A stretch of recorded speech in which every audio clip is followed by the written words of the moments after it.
तमाम व्यूज को मेरी तरफ से अस्सलाम वालेकुम, नमस्ते दोस्तों। मैं हूं विक्रम कुमार लोहाना और आज मैं आपको सीमा हैदर केस के बारे में फर्दर भी डिटेल दूंगा। व्यूज, आज हमारे पास मौजूद है एडवोकेट तलत हसन लगारी। हम तलत हसन लगारी से सीमा हैदर केस के बारे में कुछ सवाल करेंगे। अस्सलाम वालेकुम सर, कैसे हैं आप?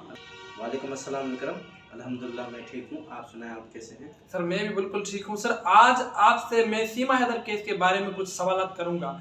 मेरा सर आपसे पहला सवाल ये है कि सीमा हैदर बिना ये क्राइम करते हुए क्या इंडिया जा सकती थी? जी हाँ, वो बिल्कुल जा सकती थी। बिना किसी क्राइम किए बच्चों को लेकर या उनके बगैर भी वो जा सकती थी। सर अगर आप बोल रहे हो वो जा सकती थी तो वो कैसे? देखिए, हमारे पास जो है, जो आप पूछ रहे हैं कि वो सही से कैसे जा सकती थी, पहले तो अपने रिश्ते को जो है वो गुलाम हैदर के साथ तोड़ सकती थी। खुला के जरिए हम फैमिली लॉ कोर्ट के तहत जो है वो खुला ले सकती थी।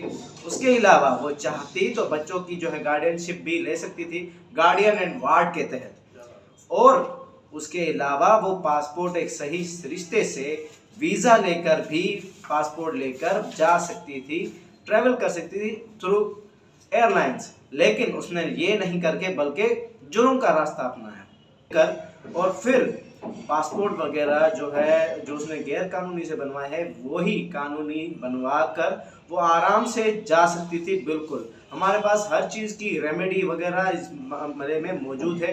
अगर किसी को डिटेल चाहिए होगी तो हमें बताएं, हम उसे फराहम करेंगे। यही हमारा काम कर्तव्य है। आपने तो ये रीजन बता दिया कि अगर वो बिना क्राइम करके इंडिया चली जा सकती थी, मगर अब वो इंडिया कैसे गई, इसका रीजन क्या है? क्यों गई वो इंडिया?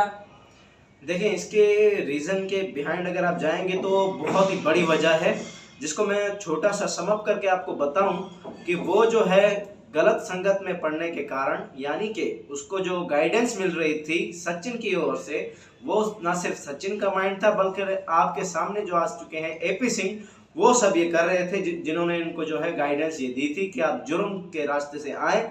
और तो और बच्चों को साथ में लाने में वो इसमें मुलविस था। और ये आप देख सकते हैं कि उसे और कोई सज़ा बड़ी नहीं हुई, बल्कि सिर्फ अपने घर में नज़रबंद अपने प्यार के साथ लप्पू चूहे सचिन के साथ वो रह रही है, और अपनी अश्लीलता वो फैलाते हुए वीडियोस बनाकर जो है वायरल कर रही है, जिससे ये साबित होता है कि वो जानबूझकर ये करके गई है ताकि वहाँ की जो आवाम जनता जो उन्हें देख रही है वो भी इस मामले में माइल हों, उनसे सीखें। जैसे कि मैंने अपनी पुरानी वीडियोस में कहा है, फिर से कहूँगा, ये वायरस की एक नई नींव रखने जा रहे हैं, जिससे इंडिया बल्कि बाकी सारे जो ममालिक हैं उनको भी ये मैसेज पहुंचा सके कि आप जो है ये गलत तरीके अपनाइए, कोई आपको कुछ नहीं कर सकता, क्योंकि कानून में दूसरी भी रेमेडीज हैं। लेकिन बतौर एक वकील होने के मैं आपको बताता चलूं, कानून आपकी सुरक्षा के लिए है, ना कि उसका गलत इस्तेमाल करके जो है आप जुर्म करके बचने के रास्ते ढूंढें। जो लोग इन्हें फॉलो कर रहे हैं वो इंतहाई गलत कर रहे हैं। और तो और अगर इन्हें कोई नहीं रोक रहा तो वो इंतज़ार करें अपनी बारी का कि कब उनका प्यार उनसे दूर होने वाला है, कब उनके बच्चे उनसे दूर होने वाले हैं, और वो कुछ नहीं कर पाएंगे। आपको जैसे पता है कि सीमा हैदर का और सचिन का कांटेक्ट जो हुआ था वो पबजी गेम के थ्रू हुआ था, मगर सर को इस बात की पता है कि सीमा का और सचिन का जो कांटेक्ट है वो पबजी गेम के थ्रू हुआ था। मगर मेरा सर से सवाल ये है कि एपी सिंह और सीमा का कांटेक्ट कैसे हुआ? देखें, हमने जैसे कि आप जानते हैं कि सचिन जो है एपी सिंह को बहुत ही पहले से जानता है। वो उनके एक समझ ले घर का मेंबर है। वो जानता था, उसने एपी सिंह को ये बताया था कि वो सीमा के साथ राब्ते में है, वो बातें करता है उससे, और प्यार का एक नाटक भी कर रहा है सीमा के साथ, और सीमा भी वही कर रही है, जिसका फ़ायदा लेते हुए उसे गाइडेंस देने वाला और कोई नहीं बल्कि एपी सिंह है, और वो गाइडेंस का तरीक़ेकार वही गेम है।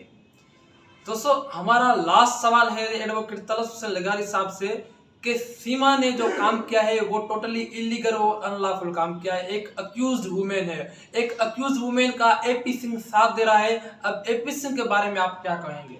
देखें, एपी सिंह का ये पुराना किरदार रहा है कि वो अक्यूज्ड यानी जो जुर्म करते हैं लोग उनके साथ है। निर्भया केस आपके सामने है, उसे कोई झुठला नहीं सकता। उसमें भी उसने वही हरकत की थी जो अभी वो कर रहा है, लोगों को गुमराह कर रहा है और तो और अपनी फेम चाहता है कि लोग उसे पसंद करें। और वो एक लालची बंदा है जो लालच के चक्कर में कानून को तोड़ना और मरोड़ना जानता है। Thank you advocate Talassum Lagari. आपने तमाम मेरे जो सवाल सुने और एडवोकेट तलस्सुम के जवाब सुने। तो ये हमारे नेक्स्ट आने वाली वीडियो में हम और भी डिटेल देंगे सीमा हैदर केस के बारे में। तब तक के लिए अल्लाह हाफिज। Thank you so much. Thank you. खैर वो पाजो करना हाँ या वीडियो तो एडिट कर मुख्य एडिट ना करनी।